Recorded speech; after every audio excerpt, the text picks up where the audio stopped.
To download a group of photos that have been shared with you on Google Drive, click on the link that has been sent to you to share the photograph. And once you are inside Google Drive, you can click on the folder that you would like to download. Once you have selected it and it's gone blue, head up to the top right on these three dots. It says More Actions. And we are going to click on that and then go down to the bottom and click on Download.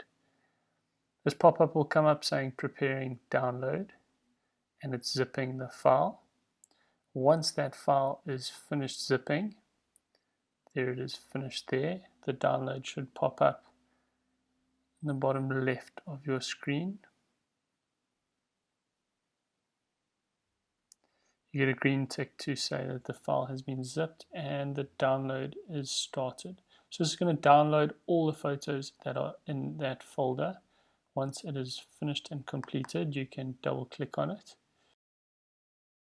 It'll then open up in your downloads folder, the folder that you have downloaded. If you go into that folder, it's going to have all the photographs downloaded at once.